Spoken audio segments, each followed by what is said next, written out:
Halo teman-temanku semuanya, dimanapun kalian berada. Semoga teman-teman selalu dalam keadaan yang sehat dan selalu dimudahkan dalam mencari rezeki. Berjumpa kembali bersama channel Alur Cerita TV, channel yang berisikan tentang konten cerita romantis yang diberi latar belakang berupa video pemandangan alam. Pada kesempatan kali ini di hari Jumat tanggal 19 Juli tahun 2024. Untuk kali ini saya masih melanjutkan kisahnya si Asep ya teman-teman, yang saat ini sudah sampai di episode ke-14. Sebelumnya saya ucapkan banyak-banyak terima kasih kepada teman-teman yang telah mengikuti cerita ini dari awal episode sampai saat ini. Dan seperti biasa, di sini nanti saya akan memberikan beberapa cuplikan alur ceritanya. Jika teman-teman merasa terganggu dengan adanya suara yang saya berikan, silakan dikecilkan atau dimatikan tombol volumenya. Karena saya memberikan suara seperti ini memang sangat penting bagi konten seperti yang saya miliki ini. Jadi mohon untuk dimaklumi.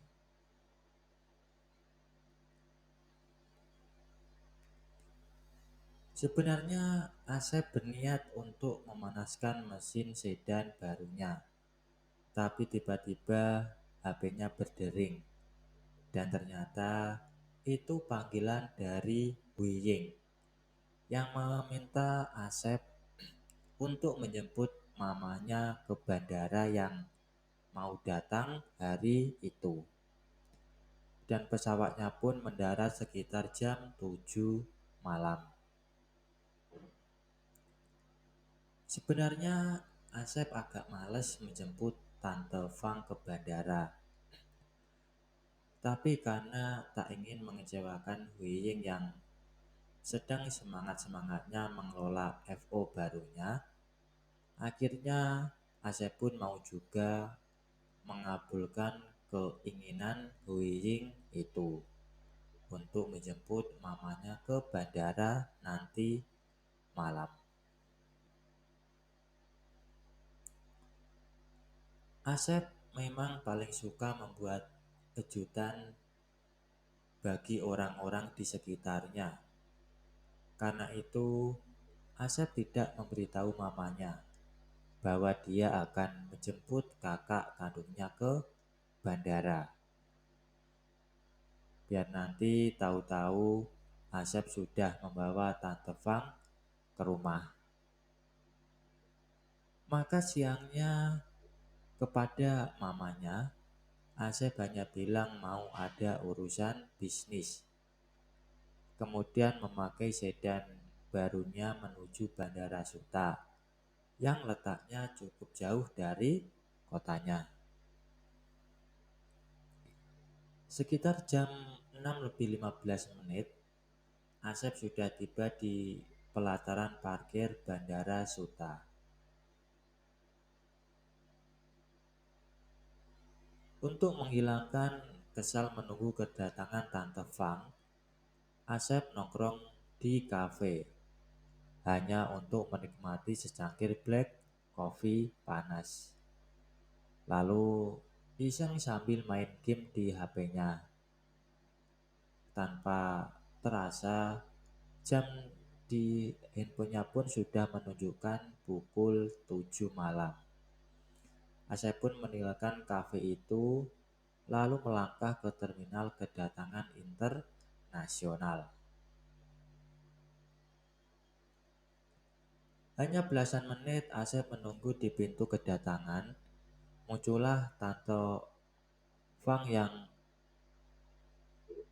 dandanannya sangat berbeda di waktu mereka bertemu di Singapura.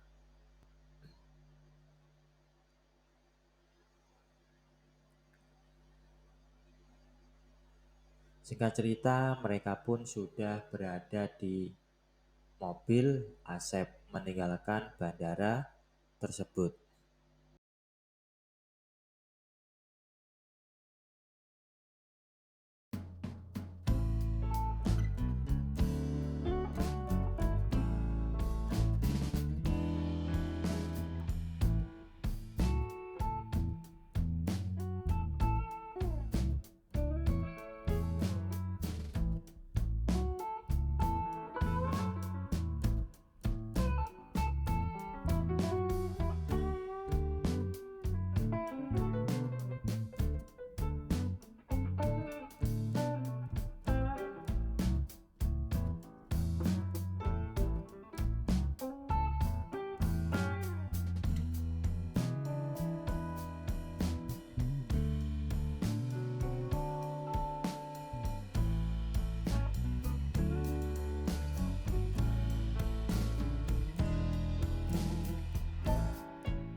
Karena waktu sudah malam, sedangkan perjalanan masih membutuhkan waktu 4 sampai 5 jam, Asep pun menawarkan kepada Tante Fang untuk istirahat terlebih dahulu. Besoknya mereka lanjutkan kembali menuju rumah Asep. Tante Fang pun menyetujui permintaan Asep tersebut, bahwasanya sangat berbahaya kalau nyetir dalam keadaan mengantuk.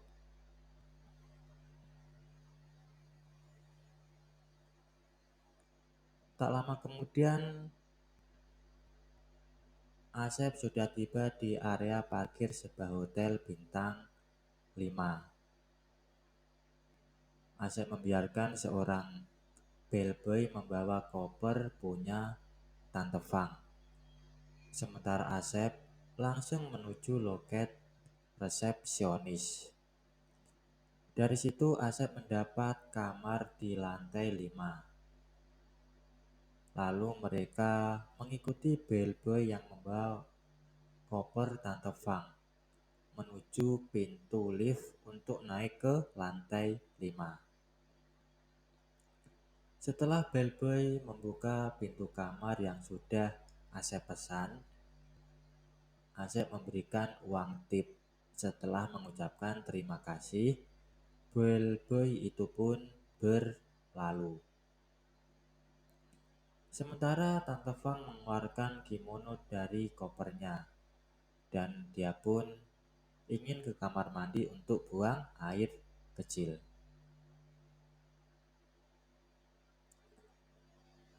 Sementara Asep sudah melepaskan sepatu, sudah mengenakan celana pendek dan baju kaos serba putih. Seperti pakaian dinas yang dia pakai semasa mewujudkan keinginan ibu-ibu di Singapura itu. Lalu Asep merebahkan diri di atas tempat tidur sambil memikirkan apa yang bakal terjadi sebentar lagi. Pengalaman pertamanya dengan Lilis, saudara sepupunya yang usianya lebih tua 10 tahun dari Asep itu, memang membuatnya jadi keterusan.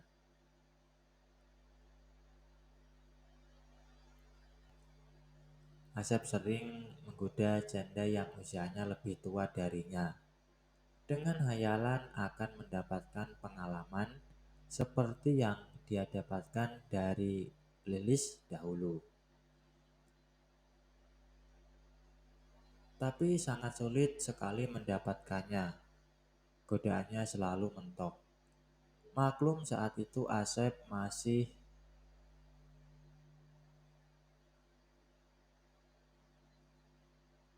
miskin. Dan saat ini sudah sukses setelah bergabung dengan atau di salon Mami. Dan Asep pun merasa sangat beruntung karena mendapatkan pasangan yang usianya lebih tua darinya. Dan yang lebih beruntung lagi karena wanita itu tajir melintir. Asep bukan hanya mendapatkan kebahagiaan batin, tapi juga dibanjiri harta yang tak mungkin bisa dia dapatkan dari jalan biasa-biasa saja. Terlebih setelah ia halim seperti yang diinginkannya, Asep semakin dimanjakan oleh wanita itu. Wanita yang biasa dipanggil Tante Saron. Belum lagi hadirnya Mbak Mona. Mudah-mudahan saja dia segera bisa dibantu oleh Asep agar cita-citanya segera tercapai.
Di hotel bintang 5 itu, Asep tidak hanya memberi kebutuhan pribadi Tante Fang, tapi juga membawa ke mall yang paling keren di Jakarta. Disitulah Tante Fang Asep belikan pakaian mahal beberapa setel. Kemudian Tante Fang dibawa menuju kota Asep untuk mempertemukannya dengan Mama Lani, adik kandungnya. Kebetulan jalan sedang lancar, sehingga Asep hanya membutuhkan waktu 3 jam untuk mencapai rumahnya, rumah hibah dari Tante Saron itu.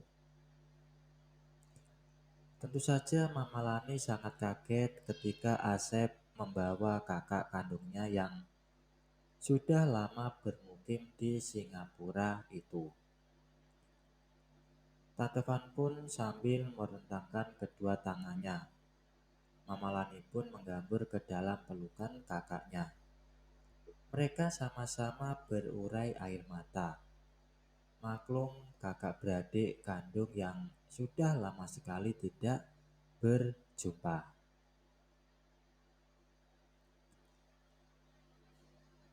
Sementara Asep menyeret koper beroda itu ke dalam kamar mamanya yang berdampingan dengan kamar Asep.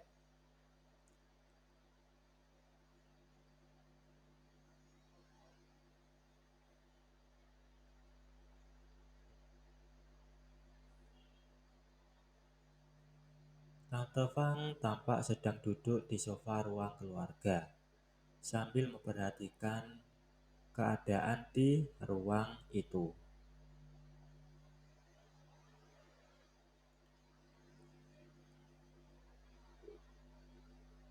Tante Fang pun juga ingin melihat FO Asep yang berada di depan rumah. Lalu tampak semangat, dia pun bangkit dari sofanya. Pada saat itu Mama Lani pun juga baru keluar dari kamarnya.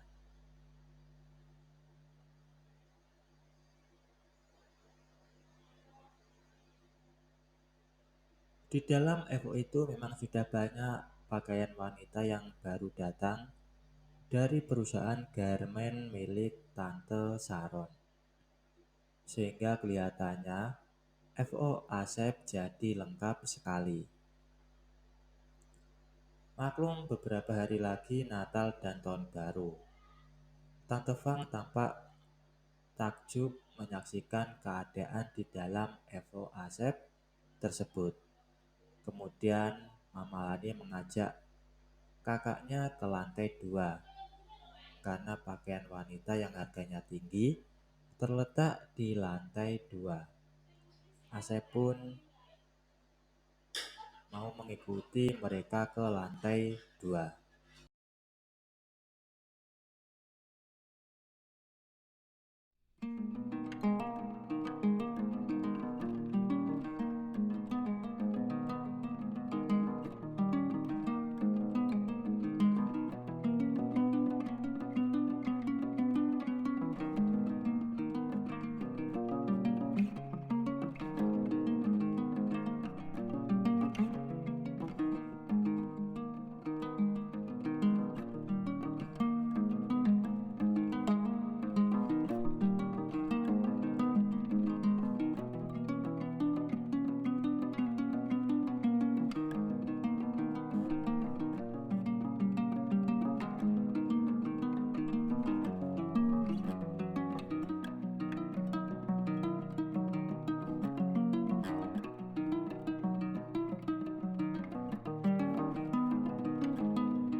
Baik teman-teman, mungkin cukup sampai di sini dulu untuk cuplikan cerita yang bisa saya berikan.